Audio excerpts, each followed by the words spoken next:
Thank you. Good afternoon, everyone. My name is Kerwin Amo, Senior Manager of Healthcare Policy at the Massachusetts Health and Hospital Association. On behalf of MHA, I want to welcome you to today's webinar, Billing Fundamentals for Peer Recovery Services. A few logistics before we start. We will be recording the session for those who aren't able to join us today. If you have questions during the webinar, please enter them into the chat feature as we are in listen-only mode. The questions will come directly to us, and we will do our best to address as many as we can at the end of the presentation. I also want to take a moment now to thank MHA's 2025 annual sponsors and strategic partners for their support in underwriting today's webinar, which is just one of the many events we offer throughout the year to connect our members with leading experts to help address timely issues like the one today. Recovery support services, including recovery coaches and report support navigators, are instrumental supportive services for individuals in recovery, helping to address care coordination, medication issues, and most importantly, to be a person to confide in through the recovery journey. Mental health services play a critical role in this journey, offering tools and support that empower people to thrive. Hospitals recognize how important these services are and either provide these services through the use of a grant or assume the cost themselves. Last year, the legislature passed into law Chapter 285, an act relative to treatments and coverage for substance use disorder and recovery coach licensure, which requires commercial payers to provide coverage and reimbursement for these services. Now, I'm pleased to introduce our speakers today. Adam Stoller is the founder and CEO of Align Solutions, a firm that combines government strategy and technology to remove barriers to equitable, high quality, and cost effective healthcare, behavioral health, and human services. Align Solutions partners with public agencies and providers to design practical, collaborative, and innovative solutions that help systems of care adapt to the needs of the moment. Align Solutions collaborates with public agencies and providers to define effective systems of care, measure outcomes to inform improvement, and align resources for maximum impact. Adam's background spans social science, public policy, public administration, and healthcare finance. He previously served as Director of Addiction Services at Mass Health and has held finance, operations, and policy roles at Mass General Brigham and the Massachusetts Department of Public Health. And Danielle O'Brien. Danielle is the Director of Recovery Services at the Massachusetts Department of Public Health Bureau of Substance Addiction Services. She leads the Recovery Support Services Unit and supports the integration of recovery services throughout the continuum of care and beyond. She has led the expansion of recovery support services throughout Massachusetts, including the implementation of the statewide network of 39 peer recovery support centers, and supports peer workforce development, recovery coach services, the Recovery Education Collaborative, recovery support, transportation, and the Massachusetts Organization of Addiction Recovery. Danielle is committed to creating a system that makes recovery possible for every individual, family, and community across the Commonwealth. Thank you so much to you both for being here today. As we're looking forward to this discussion, I will hand it over to you all to get started. Adam? Well, thank you so much, Kerwin, and thanks everyone. Before even starting, I want to thank the team at MHA for organizing this, and also for Danielle and the team at the Bureau of Substance Addiction Services for our partnership in this work. I'm really excited to give a little bit of kind of the context and background for how Align Solutions has been partnering with hospitals and with the Bureau of Substance Addiction Services around some of these recovery coach sustainability issues, and also about some of the landscape and resources that we have to support hospitals and other providers in providing effective and sustainable recovery and recovery coach and peer recovery services. Next slide, please. So first off, just a bit of background for Align Solutions, kind of to give the context that we are coming to this work from. So Align Solutions is, as Kerwin said, thank you for the introduction, a firm combining technical assistance, strategy, and technology, specifically in the area of financial sustainability for effective healthcare, and behavioral health services. We combine a range of different interdisciplinary areas, including workflow development and actual software development, trying to address some of these major pain points with those tools, but also with really deep interdisciplinary expertise around the various areas that we come to the table with. And with that, I'm so excited for the partnership with Danielle, for the two of us to get to present to everyone around the importance of recovery services and how we can sustain them. Finally, Autoline Solutions, our methodology is really around defining in collaboration with our partners what good, effective services look like, and really more broadly, what an effective system of care, a healthcare system, behavioral health system can look like. And we have a strong commitment towards data, towards establishing systems of measurement to be able to ensure that the services as they're defined are actually meeting the needs that they're intended to meet. And we combine our data science, technology, and policy lenses to do that.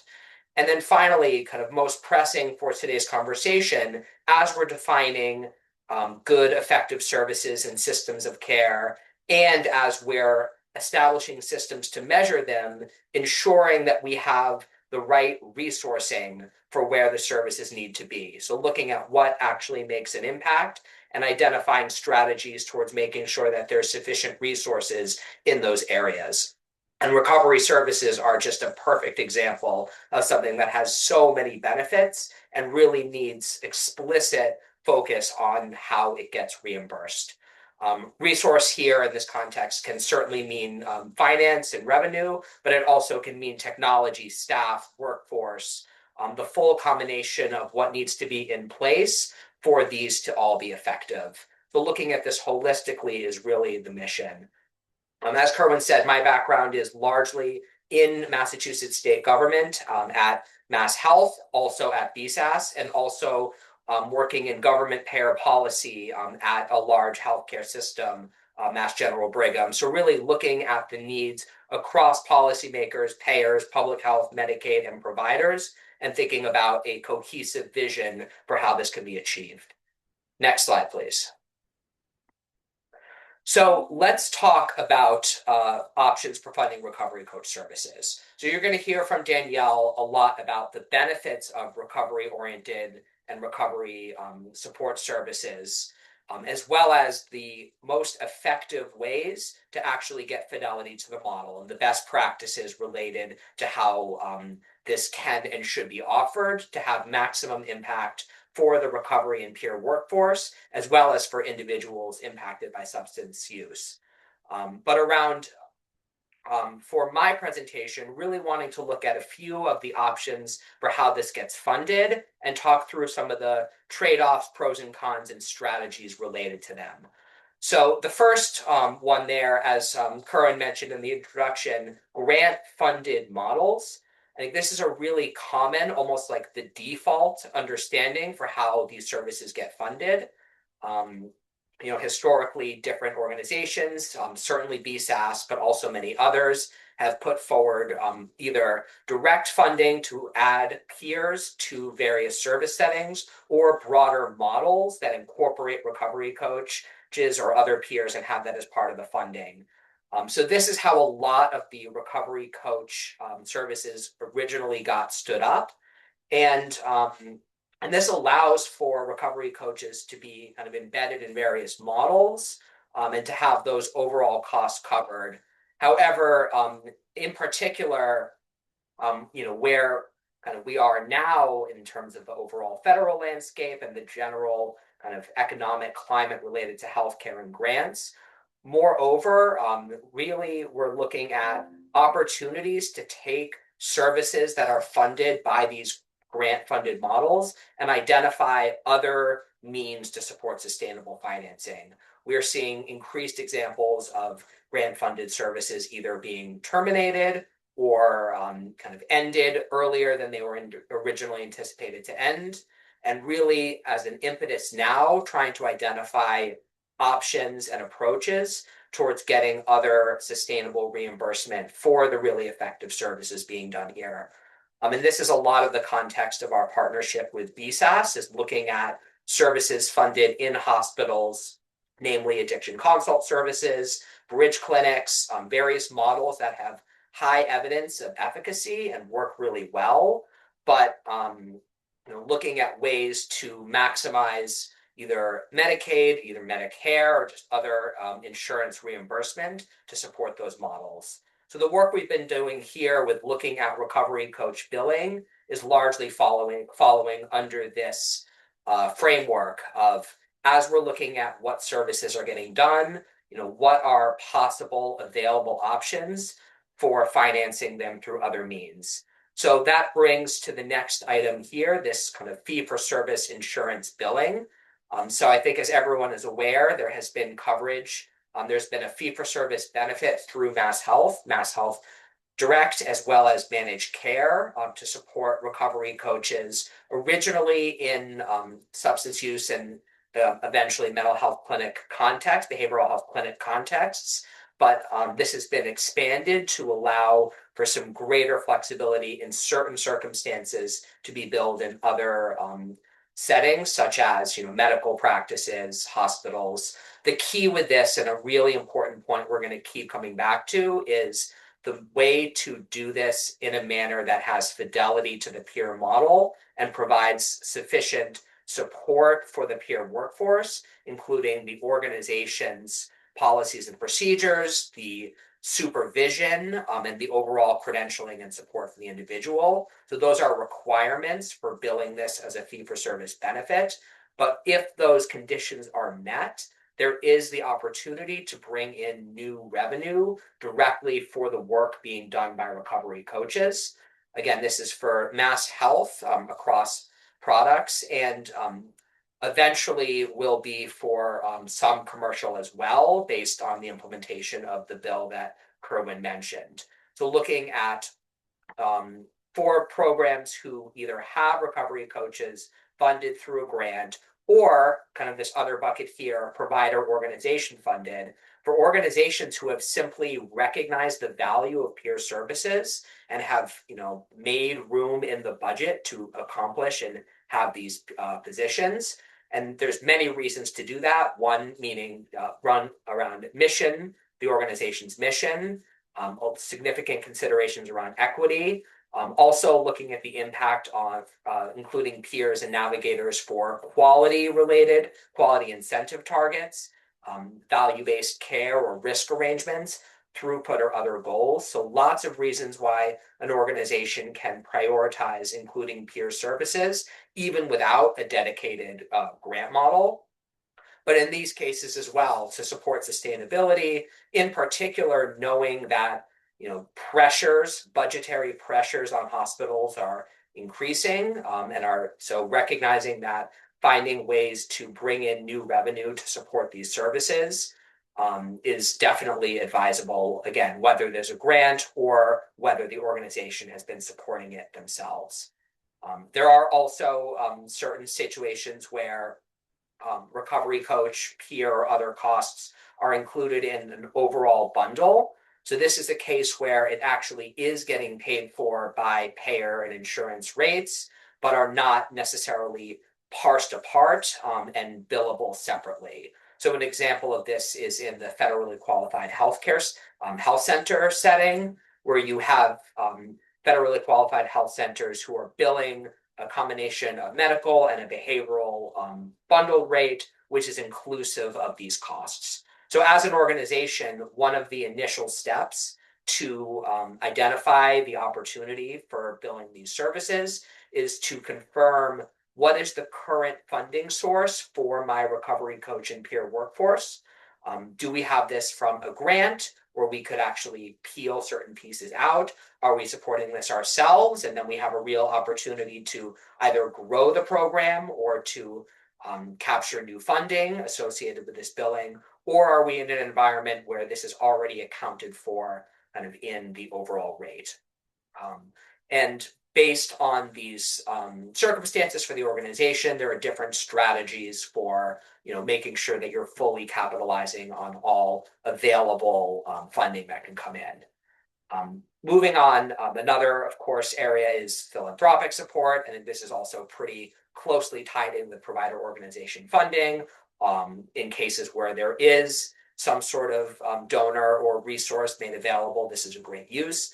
Again, this is an area where it's fantastic to be able to have philanthropic support, but in thinking about overall sustainability, still wanting to identify those options for having the services start to generate their own revenue. That really helps overall make sure that the programs can grow, can right size themselves, but also can sustain kind of, any kind of difficult budget or other considerations that could come about. Also related, so kind of similar to all of these models, is really looking at partnerships with peer and recovery organizations. So this is another way to bring recovery coaching and peer services into the overall set of services that are being offered at your organization. And as we're going to talk about later in the presentations, there are a lot of benefits to thinking about it this way. Leveraging the recovery-oriented experience of organizations who are really built around this practice can have a really robust impact. The requirements related to fidelity and to how organizations set up recovery coaching can be difficult or can take a lot of time and investment to achieve. And really, like, leveraging partnership is a very effective way to think about this. In terms of billing, depending on where the services are being provided and how the services are set up, there's different ways to bring in revenue associated with this. I think we would encourage organizations who are leveraging a partnership to really think about opportunities for those services still to generate revenue, whether that's through the kind of peer or recovery organization doing direct billing, or through the hospital or medical organization doing billing, having the right and compliant structures in place to make that happen. We're finding that this is not necessarily straightforward to accomplish, but something that really requires a lot of thought and foresight around how to set this up properly, but a really strong opportunity to bring new services and new revenue into medical, hospital, and community peer and recovery organizations in a way that's very aligned. So lots of different opportunity in this space. So our toolkit starts to get into a little bit more of the how-to about how to capitalize on those available insurance billing benefits. But this is kind of a landscape or a model to try to orient where your program is and what are your opportunities to enhance sustainability with some of the available vehicles. Next slide, please. So I'm going to walk through these fairly quickly because this is information that's really largely in the toolkit, but just operationally some of the kind of requirements and structures for billing these services. So recognizing that coaches provide support, motivation, and connection for patients with substance use disorders. And there's a real focus on building ongoing relationships with patients transitioning into the community. So a real goal, and the way that the recovery coach benefit is structured, is to incentivize longer term engagement, not so much kind of quick sort of transitions at discharge, but really looking at how recovery coaching can support individuals, as they're transitioning out of more acute settings and overall through their recovery journey. The Managed Care Bulletin 82, this is referenced, is the sort of vehicle where the setting requirements for recovery coaching were modified to account for a broader range of organizations, provided that they meet the requirements, which again, we're going to talk through more in the next presentation. But with that, there are kind of concrete requirements related to certification, as well as a requirement to be kind of working towards certification, completing of core trainings, Peer Recovery Coach Academy, ethical considerations for recovery coaching, and then also the organization having the supervisory requirements. Next slide, please. So furthermore, so this is the current rate on file. These rates are subject to change, but The rate is a daily case rate, so it really supports individuals who are with recovery coaches for a longer period of time. The billing code is here.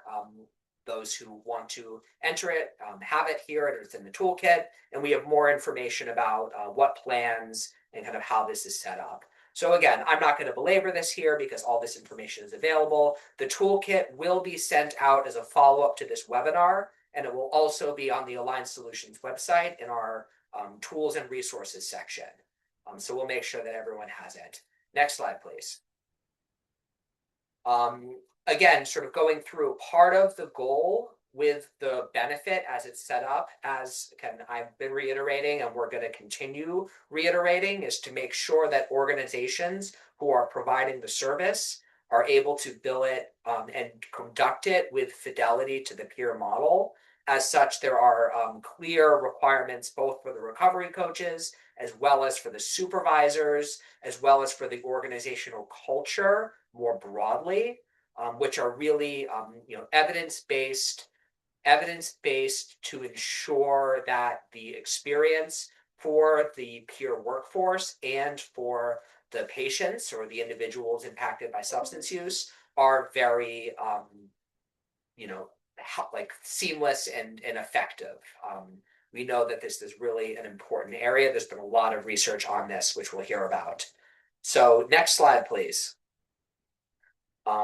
So as I said, the toolkit, which is coming out, is going to include information on the benefits. It will have actual guidance on revenue cycle system setup. We've worked with individuals who have experience with Epic implementation and have set up the charging and billing structures for new services. So we really thought deeply about what Mass Health requirements are and what are the right structures to put in place to support the recovery workforce, and have laid out a set of kind of detailed recommendations and options for different institutions looking to set this up. We know that it takes a lot of effort from an IT standpoint to set up effective and compliant systems for billing services. And we tried with this toolkit to kind of do as much of the legwork as could possibly be done to support this and happening in a more expeditious manner. Because again, we just think it's such a critical and important area for sustainability. We have additional information about key definitions, links to policy, links to training resources, some of the credentialing, hiring, supervision requirements. And also in this toolkit is the Recovery Support Navigator, which is a kind of parallel or similar but very different service as well that can be offered around more short-term care navigation. So our toolkit actually includes that as well. Next slide, please, because I'm coming up right on my time. So the last two slides, I'm going to say very quickly. I think this is something at Align Solutions we're really thinking about across the board, is when we think about these new services and we think about trying to have financial sustainability for new services, really a lot of what we know about these services is that they actually have a cost protective impact. You could even say peer services don't cost money, they save money. Here are just a few snippets just from some quick literature looking at increased engagement for outpatient, reduced readmissions, reduced hospitalizations, reduced ED. And there's a lot more of this research, and Danielle is also going to go through a lot of the benefits for recovery coaching. But just recognizing that these repeat ED and hospitalizations on the medical side of the house from individuals with substance use are a very significant driver of total medical expense, impacting ACOs, health plans, and the Commonwealth's budget overall. And looking at these types of services, whether they're funded by BSAS or are done through the Mass Health fee-for-service benefit, really thinking holistically about the impact of these services on budgets is a really important way to think about this. So in addition to just bringing in revenue to keep those positions in place and to grow those positions as appropriate, really thinking about the impact of having good recovery-oriented services on the healthcare system. I think we would really like that to be a takeaway. So my last slide, just sort of the crux. again, this is something that the more we do this work, the more we recognize is that the best outcomes for individual sustained recovery, finding meaning and purpose in community, not coming back to the hospital, not overdosing again. All of these are also the most cost effective for the Commonwealth. The acute medical costs are a significant driver of overall healthcare expense, impacting employers, individuals, providers, everyone. So really thinking about aligning outcomes with what's cost effective, and just a real recognition that at this point in time, there are so many pressures kind of that are being faced on these systems, but really thinking about inaction as the worst choice, recognizing that without action, people are going to continue being, repeat utilizers of acute services, and those costs are going to continue to be incurred without some kind of action. And this recovery coach work is one of many important areas for us to look at collectively.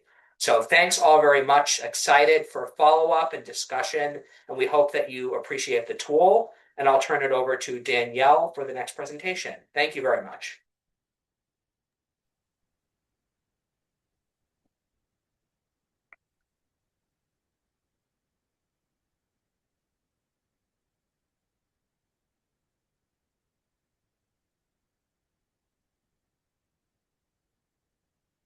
Good afternoon, everyone. My name is Danielle O'Brien. I'm the Director of Recovery Services at the Bureau of Substance Addiction Services.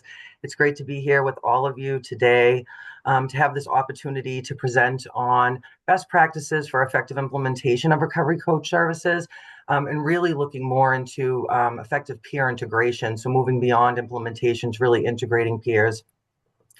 Hospital-based peer interventions like recovery coaching are being recognized as beneficial addition to the healthcare system and being implemented in hospitals and other medical care settings throughout the Commonwealth. We have learned from the experiences from the initial wave of implementation here in Mass, as well as national research, that there are best practices to support successful integration and ensure best outcomes. Today, I will provide some of the research and science to understand the value of integrating these peer roles, an overview of peer recovery coaching, and the key components for successful integration. At BSAS, we support an array of recovery supports, including 39 peer recovery support centers, recovery coaching, the education of recovery coaches through the Recovery Education Collaborative, which provides all training for recovery coach credentialing, approved supervisor training, and ancillary and enhanced trainings. We have the Access to Recovery ATR program, Massachusetts Organization of Addiction Recovery, the Mass Young People in Recovery peer program, and the new Recovery Supportive Transportation program. We work collaboratively internally and cross systems and sector to support integration of the peer roles being implemented, as well as recovery supports throughout the continuum and beyond. All recovery services are shaped by the guiding principles of recovery, centered in the belief that recovery emerges from hope, that the individual can find recovery and not just survive, but thrive despite having a substance use disorder. Recovery is person-driven, holistic process experienced via multiple pathways based on personal choice, influenced by culture, values, traditions, and belief. We believe that recovery is best supported by peers and allies, community and social networks, and often involves family members and loved ones. We recognize that recovery involves both individual and community strengths, resilience, and responsibility, and that recovery is impacted by societal acceptance or lack thereof. And education, normalization, and the celebration of recovery is important to reduce stigma, counter discrimination, and to help heal the impacts of trauma to effectively build community inclusion and make recovery from substance use disorder more accessible for all. I was part of a statewide assessment with National Recovery Oriented System of Care consultant Dr. Achara and her team. We conducted 72 groups with people in recovery from across the state. And what we heard when asking questions around what had supported or hindered recovery throughout their life in these focus groups was that it was not the lack of quality treatment, acute care, or stabilization, or difficulty initiating recovery. Over and over again, they raised that it was the absence of hope that they could move forward with life in recovery. Many cited recovery services in concert with treatment, with helping them finally find and sustain long-term recovery from substance use disorder. Fortunately, we have dedicated scientists like Dr. Kelly and the team from Recovery Research Institute who are studying not just the pathology of addiction, but really focused on the pathology of substance use recovery. Dr. Kelly has allowed me to use this slide in presentations, which when I first saw it, I found quite powerful and wanted to share with you. A large research study of individuals in recovery revealed that it often takes 4 to 5 years before seeking formal help, approximately 8 years in and out of treatment and recovery initiation before reaching 1 year of sustained remission, and another 5 years in recovery before the reinstatement risk drops to 15%, putting them in the same percentile as anyone else is developing a substance use disorder. The good news is that if this is achieved, there is great promise of the individual sustaining long-term recovery. In recovery services, we recognize that people often need support to engage in treatment, sustain the recovery they've achieved in treatment, and continued support in community in early recovery to reach that point. Emerging science and data from this research shows that there are key indicators in someone's ability to build and sustain recovery from addiction. Key indicators include improved self-esteem and social connectedness, higher recovery capital, a reduction in stresses, and improvement in quality of life over time, which you can see here in this chart, also provided by Recovery Research Institute. As the psychological distress is reducing and the other positive aspects are improving, they begin to merge, demonstrating that inflection point at the 5-year mark. This is where recovery services are demonstrating not only ability to fill the gap and support people to that point of sustained recovery, but this study was conducted in the early days of RSS expansion, and new research is now showing that they are proving effective in addressing the key indicators in this timeline in a way that can support people into treatment and recovery initiation sooner to reduce this 4 to 5 year window, enhance outcomes, treatment outcomes, and support people from recovery initiation to sustained recovery, and build the stability and remission faster to reduce this 5-year risk period in early recovery, which some of the initial studies are showing by years. These evidence-based findings on what supports recovery from addiction, combined with practice-based evidence from the peer workforce and providers and the voice of lived experience across the Commonwealth, has shaped our approach to recovery support services. I wanted to give that background, even though it's very broad, especially to this group of leaders from the hospitals, which I'm grateful to have the opportunity to talk to really help people understand the impetus for the expansion of these services like recovery coaching before getting into the role and best practice. Because one of the key elements actually that was raised over and over again when you study the best practices for implementation is the organization and the staff where it is being implemented have to really value the role. For the lived experience it brings, what it is, what it contributes. And in settings like hospitals or even the courts where we do work as well, and other hierarchical settings, when non-clinical peer roles are really new and very different from the other positions involved, this foundational understanding of the value and a deeper recognition of that can be key to promote effective integration throughout the setting. Because there are national best practices to effectively provide these services, most notably peer recovery support services, which we're focused on today, which have the ability to address some of the key indicators that we talked about earlier.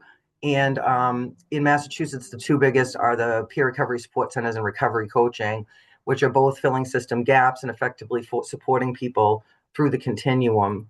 And one element of that that's a bit unique and that people don't often understand is higher recovery capital, higher chances at sustained recovery, this recovery capital can often be a mystery, but that's often a focus of all of our peer recovery support services.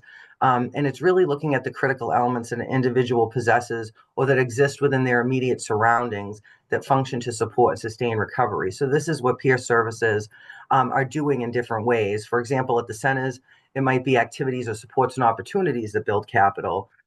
For a program like ATR, it could be specifically providing vocational training to address one area of recovery capital. And with recovery coaches, they're really exploring all the dimensions of this one-on-one with an individual, which is revealed in layers. So during the recovery coaching process, things may shift, but they serve to shape the recovery and wellness plan goals that are part of billing requirements and also part of recovery coaching generally. And the depth and breadth of the exploration and the goals and areas of focus obviously are going to look super different depending on the setting and where someone is in their stages in recovery. Somebody in the ER's goals might be very specific to initiating recovery, where somebody further along might be exploring more dimensions. But it's always strength-based approach and a relational process, pulling out what someone brings, empowering them to make personal choices, and recognizing that the nature of substance use disorder may cause high barriers and challenges that need support to overcome. But this is not viewed as a deficit. It's looked at as an opportunity to do so together with the coach. And coaches are not expected also to address all dimensions of wellness and or do anything for someone. But this helps give a visual of some of the unique areas that someone might be focused on that actually are helping them build and sustain recovery. So this kind of goes into some of the specs of really looking at the recovery coaching role from different activities that they will be performing and what the role actually is. What it isn't is it is not clinical and it is not medical. So recovery coaching are a growing workforce of credentialed peer professionals who provide non-clinical recovery support to individuals in or seeking recovery. They bring valuable lived experience with addiction and recovery, have completed specialized training, and should be receiving peer supervision. In December of 2024, a law passed to have BSAS begin implementing and overseeing recovery coach licensure. So I know there was questions in the chat about process improvement. The regulations are currently being promulgated, and we are looking forward to creating an easy to navigate, transparent online process addressing all of the current challenges faced. And we are fortunate at BSAS to have a licensed alcohol and drug counselor credential overseen by our quality assurance and licensing unit. And so that gives us a process to really mirror to implement the licensure of recovery coaches, which we're excited about. We seek to ensure a smooth legacy process for current recovery coaches and a straightforward path. But if anyone on here receives questions about that, all the current requirements people should continue to pursue. And when licensure moves into effect, we're going to be very transparent in our outreach to help people along the way. So with the recovery coach role itself, really we're looking at someone sharing knowledge, building connection with individuals through that lived experience to build hope and explore recovery options and pathways, establishing a mutual equitable relationship using coaching techniques, serving as a mentor and guide, guiding self-directed recovery planning, providing linkage to resources to support goal achievement, overcoming barriers, supporting system navigation. So today I'm not focused on recovery support navigator, which is a different role that's really hyper focused on system navigation. Now, often peers are the ones that people look to help them navigate systems, and they're quite good at it. Usually they have a good lay of the land and can get people access to what they need. But it's not their primary role. And I wanted to share a quote from one of the coaches that I think kind of encapsulates that. It's part of the role, not the primary role. That's really recovery support navigator, which coaches can do too. But it isn't all they do. And I like that they said coaches don't have a magic wand to get people a bed somewhere. So I think sometimes people underestimate the effort it takes. This coach is expressing that they felt that, they're kind of left out of the whole thing until it's time for the person to be discharged, and then they're handed off to help get them somewhere, which can be really challenging for the coach, especially at night, and things like that. So, and it also is negating all of the other elements of recovery coaching that could have been done if the person was invited in sooner.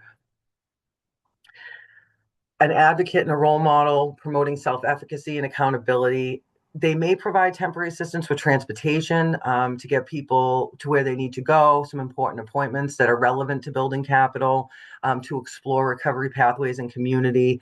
They may be an ally and liaison in some of those difficult appointments they may have, like maybe with probation or DCF, and they can serve as a recovery liaison and person by their side through some of that. They may deliver services in an office setting and community by phone, text, or Zoom, and that should really be determined by the patient. There are some patients at the cafeteria, or honestly, joining them outside for a fresh air break, if you will, is the best way to engage, right? And then for others, they really are seeking more of a private space, and we'll get into that a little bit later. But also another key aspect of the role is a change agent and educator. So they should be able to have a voice on teams and to be part of discussions throughout the hospital and really help to educate both on the needs of the patient and any systemic change.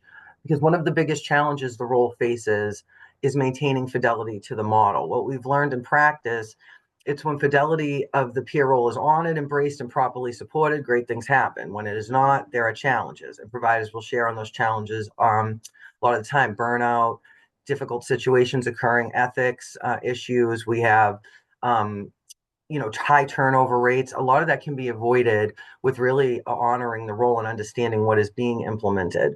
So if coaches are implemented and not really integrated, that's when we see the trouble arise, and it poses potential harm to both the coach, the recipient of the coaching, as well as others in the work environment. And at best, it's reducing impact for sure.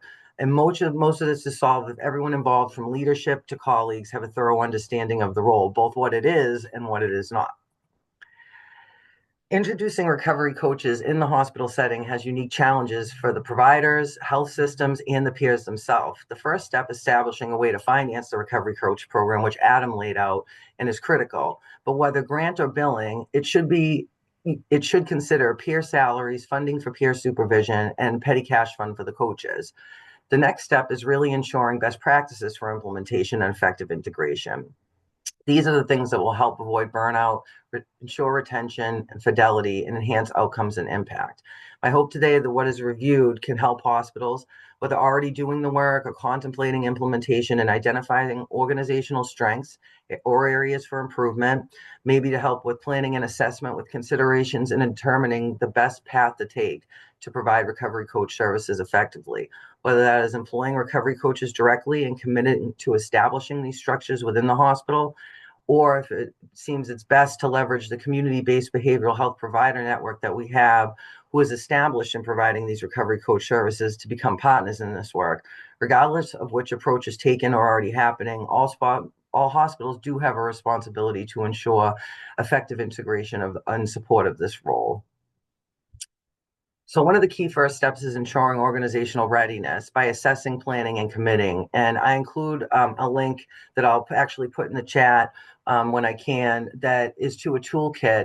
It was created out of Philadelphia, actually with the Ross consultant that I mentioned earlier, that is super in-depth and has every tool that could be used to really do that organizational assessment or reassessment, right? If you're already implementing. Recruiting and hiring has concrete HR tools and practices that can be implemented, guidance on service delivery, supervision, and retention, because it's really important to get that organizational buy-in up front, and then everything else follows suit, because without it, it can be detrimental. So securing that buy-in and having the leader really take a step forward in letting the organization know that this is what we're doing. We're implementing recovery coaching, what it is, introducing the peer program to everyone, maintaining open channels of communication, ensuring that recovery coaches are not just part of the team, but are part of quality improvement, other meetings and projects outside the program itself, really a part of developing retention strategies that actively support recovery, wellness, and belonging, and ensure recovery-oriented language and policies and guidance. Some of the key components: establishing clear recovery coach job descriptions and responsibilities, sort of based on the specs, based on the slides I just went over, and really looking at it to ensure it's not going outside of that and doesn't have medical and clinical language, because that will cause you to not bring in the applicants that you are seeking who understand their role and are strong in it. And you will likely get coaches who, if they don't understand that there's something wrong in the job description, then they might not have a strong foundational knowledge of their role. So then they're coming in with lack of clarity, and the organization has a lack of clarity, and that's when you see a lot of the issues. The recovery coach should be named right in the program description, not like an addendum. Embed and integrate the coaches into the interdisciplinary teams, and ensure that they're part of the communication within. Ensure that they have a voice on the team, and that their insights and connection with the patient and the lived experience is valued. Include recovery coaches in regular program development. As I said earlier, create a home base. This was a big one.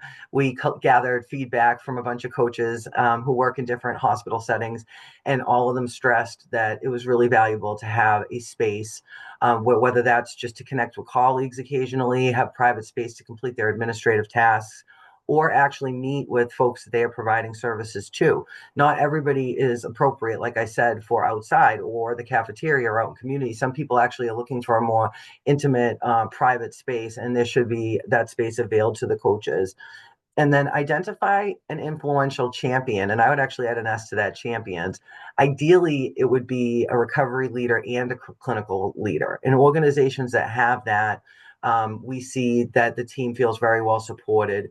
But at best, there should be one person that really is championing the role and kind of always redirecting people back to what it is. Some of what we haven't touched on for settings like the ER, seeking a coach with some experience, ensuring Corey-friendly hiring practices, develop onboarding that includes providing a clear lay of the land. So that was a big one from coaches of sort of feeling like plunked into this and like getting to know their team, but not really being properly introduced to the array of folks that they can or should be connecting with throughout the hospital for referral and other things, and not really understanding what the individual's roles are, what the programs that they represent are, what discipline something is. And for the coaches that had that and really got grounded in their environment, they were able to navigate much better, settle in much faster, and provide better coaching services. And then once you have some coaches on deck, really ensuring they're involved in the hiring process.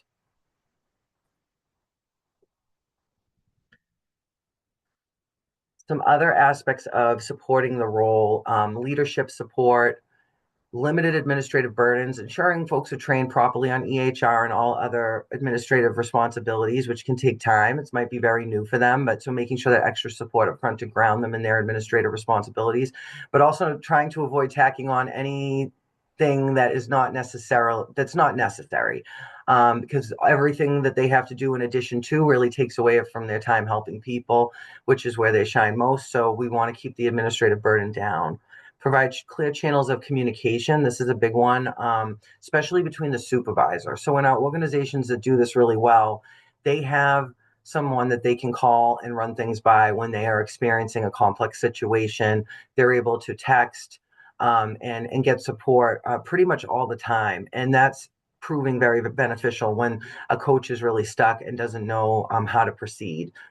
Supporting flexibility, which I mentioned earlier, where it takes place, comprehensive training. So the credential training that we offer through Recovery Education Collaborative, of course, you want to support them to obtain credential, maintain credential, take advantage of all the enhanced trainings there, but also taking the extra step to ensure there's additional training around ethics and boundaries and confidentiality, record keeping, some training around how to collaborate with the clinical staff and other non-peer staff on the team, understanding what their roles are and how to work collaboratively, as well as additional enhanced trainings around recovery coaching, certainly, but also just substance use disorder and addiction in general, crisis intervention, all of the things that can be beneficial to a recovery coach in the setting that they're in. If it's pregnant and parenting, obviously, perinatal enhanced training around that, which most of the programs do.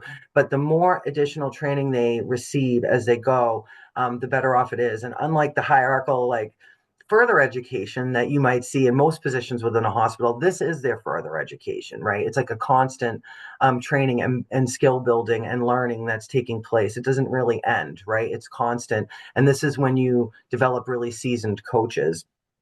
And also education for the non-staff, again, on understanding the role, because the recovery coach role contrasts with the professional and clinical roles like physicians, nurses, social workers, hospital hierarchy. Like I had mentioned, it's really based on and highly values academic achievement, discipline, specializations. And then you have recovery coaches coming in where their expertise comes from personal lived experience working closely with other individuals with SUD, knowledge of their community resources and supports, what's available, and enhanced training specific to peer support. And this can cause a lot of tension, both for the clinical teams and the recovery coach, as the coach might visibly stand out. They're not speaking the same clinical language or medical language. The mutual relationship that they're sharing with the patient can look and feel very different from the clinical relationships of others on the team. And they may share lived experiences related to their own consequences of substance use or experience with substance use. And they're doing this in an effort to help build understanding, but sometimes it backfires and actually is causing them to be stigmatized. And so what we see, if the recovery coach role is not properly supported, they can be othered, undermined. The actual unique insight and ideas that they bring that would actually be valuable because it would be a different perspective get stamped out or ignored. The coach might shrink back or shut down or try to adapt and become like a watered down clinician or case manager to protect themselves and be accepted. And this is what leads to the typical issues faced in implementing coaches, such as burnout, role drift, turnover, and ethical dilemmas. But we know there are steps that can be taken. And so that's what this is about today, and really that really allow recovery coaches to retain that fidelity, improve outcomes, and have maximum impact. And so I like here that right in the specs for Mass Health, coaches are different but equally valuable too, right? And that's not always how it's received. But it's important to raise that up, that, this is what the insurer is saying, right? This is a different but equally valuable role that is equally valuable too. And that's important to really have everybody have buy-in around to prevent harm and really to improve impacts. So one of the most critical factors in effectively supporting recovery coach role is robust peer supervision. Recovery coach supervisors should provide regular, meaningful, and supporting supervision to help RCs navigate all the ethical dilemmas, job stress, trauma, maintain their own wellness and fidelity to the role. Without proper supervision, the RC's responsibilities and day-to-day can be extremely challenging. And so, we drive home a little bit of what that looks like here. Like, what are we talking about when we're talking about peer supervision? Someone who fully understands, embraces, celebrates, and promotes the role, enacts recovery values, and ties that back to supervision, the values that I discussed really early on, and supports the integration of peers within the team, holds deep understanding of the practice, supports staff in navigating self-disclosure boundaries, ethical dilemmas, promotes supportive, safe, creative environment, embraces opportunities to challenge processes and decisions, right? Because they may be the change agent that folks around don't realize that that's not the language anymore, right? That's actually stigmatizing. It's always evolving. Oftentimes, like, the coach may be the one who notices that, and they can raise it to their supervisor, and they can actually implement positive change for the patients. But it has to be raised up, and they have to have those discussions. If somebody's afraid to have that discussion, then they're not going to do it. So engaging in collaborative processes to identify strengths, training needs, very similar to how a coach works with an individual, right? Pulling out what they're bringing and trying to work side by side to overcome what they may need support with, seeking out those opportunities, redirecting role drift, both with the recovery coach and with the team, if they're the ones pulling them out of role, providing support to meet demands, ensuring prioritizing both the RC's well-being and the people that they're serving, supporting staff and developing their skills, and prioritizing self-care and being responsive to trauma. I put a framework in here that's just helpful. If I could right now, I would just circle, like, supportive, informative. And then it's almost like then weaving in the administrative requirement to that relationship. And the ideal that we are finding, just to, in the field, what we are seeing is ideal is really this is provided by a seasoned, well-trained peer supervisor, someone who has lived experience himself, who has done a multitude of trainings over many, many years, has developed a wealth of knowledge, is truly seasoned in providing peer support, has that capability. Just like any other position in the field, the ideal is to have somebody who is highly skilled in it, supervising that. You wouldn't want a bunch of clinicians supervised by somebody who's never done clinical work. And so this is what we are finding in those organizations that are doing this work. When they have a really strong peer supervisor who can demonstrate peer support, they're enacting recovery coaching skills both in the supervision and in their day-to-day. They show how to maintain your own ethics and boundaries in peer. They share lived experience in the work over the many years, having seen so many different case scenarios and actual experiences. They're able to impart that to the coach, problem solve collaboratively, and build awareness of different approaches.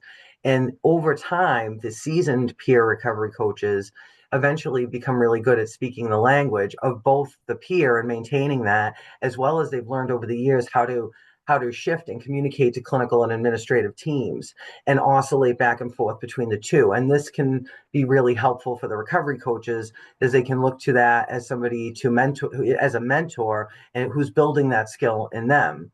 And then they also are serving as an educator, advocate, and champion. Like I mentioned earlier, it's important to have a champion. This person also serves as a champion. Ideally, there's also a clinical champion.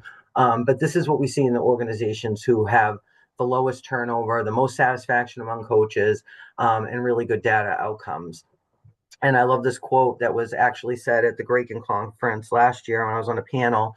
Peer supervision is not ensuring you are doing the job well, it is ensuring you are well to do your job. And I think that that is really sums up what peer supervision is encompassing. It's really coaching the coach is the ideal.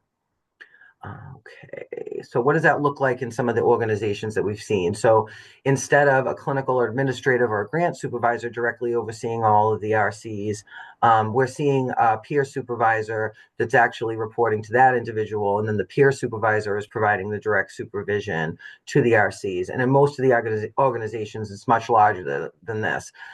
Sometimes there's multiple teams of coaches, multiple peer supervisors. Many have RSS leadership positions within the organization. And because these organizations have multiple recovery programs, also in addition to recovery coaching, they have other recovery programs, they have recovery leadership, they have a lot of peer staff on board. The organization is just naturally more recovery oriented. The policies, practices, and procedures have already developed a recovery orientation, and the peers become an amazing support network to each other actually within these organizations as their own community within the organization, which proves beneficial. And we're just seeing that high retention rates, less reported burnout, satisfaction in the role. And so this is an important consideration. If it's evident that all that I shared in fostering this role effectively and committing to this internal change would be challenging, there are provider organizations out there that you can partner with that may be a better option because they've already navigated all of this and have so much of it established. Well, of course, there's still elements that the hospital has to take into consideration. Some of the things that I mentioned would actually be shifted off of the hospital's responsibility, which can be really effective. We're starting to get more and more data on the benefits of this, but really overall, peers play a critical role in building trust, developing trauma-informed, patient-centered systems that respond to the needs of the patient with substance use disorder who often feel judged, discriminated against, and unwelcomed, especially in places like hospital settings. And having someone there who understands and is able to connect and relate can help bridge the divide between the patient and the healthcare team, can have a positive and often critical impact on the choices that the patient makes regarding their substance use disorder and next steps. We see improved engagement in treatment, retention, improved relationship, reduced substance use, legal system involvement, reduced rehospitalization rates and acute care, reduced use. We see enhanced patient outcomes and increased self-efficacy. These were a few quotes before I get ready to close out that first from some of the RCs that I think are, really bring some of that to life with their experiencing. Someone who has been there offers patients hope that recovery is real, increases motivation, willingness to accept help. We could be the missing link to treatment and recovery. We should be valued and protected. I've seen RCs de-escalate situation that clinical staff couldn't because we speak the language. That connection builds trust, and trust saves lives. When RCs are integrated well, patients feel seen, not just treated. We help bridge the gap between medical care and human connection. That's the power. One mom told me, "You're the first person who didn't make me feel like a bad parent." That's the power of peer support in a hospital setting.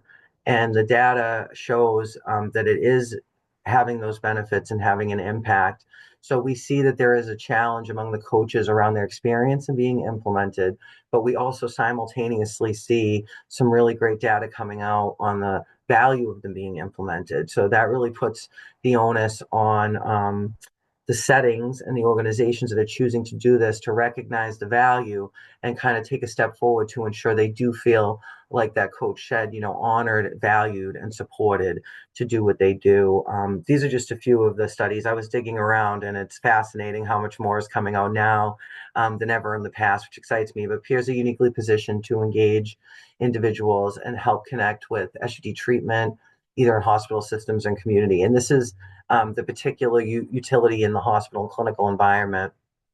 6 months after engagement, 44% increase in attendance in care, behavioral health visit, decreased inpatient, decreased emergency visits. And that's what we see across the board. But regardless of the learning curve and the challenges in implementation, this new data seems to be positive in most regards. So it does make it worth it to take it on, but we know that effective integration of recovery coaches in the hospital requires really a deliberate and structured approach that values lived experience as a vital component of the care team. And that's not always easy, but by following best practices for training, ensuring strong peer supervision, role clarity, hospitals can harness the power of peer support to improve patient outcomes, enhance satisfaction, and foster a more recovery-oriented environment. So I'm not saying it's easy, but it does seem worth it. So I thank you all for listening today and considering some of those topics. As I said, I'll put this in the chat. This is a peer toolkit it's very rich and can actually be divvied out into different elements that people are working with in preparing organizational readiness, recruiting, hiring, service delivery, supervision, and retention, and some other helpful resources. Thank you so much, Adam and Danielle. I know there was a lot in that presentation that our attendees can take back to their respective organizations. And I just want to be so respectful of everyone's time. So I want to thank you both for coming and giving a wonderful presentation. Like we said before, this recording will be available and we will send out the resources and toolkits to those of you who have signed up for this webinar. Thank you so much and have a wonderful day.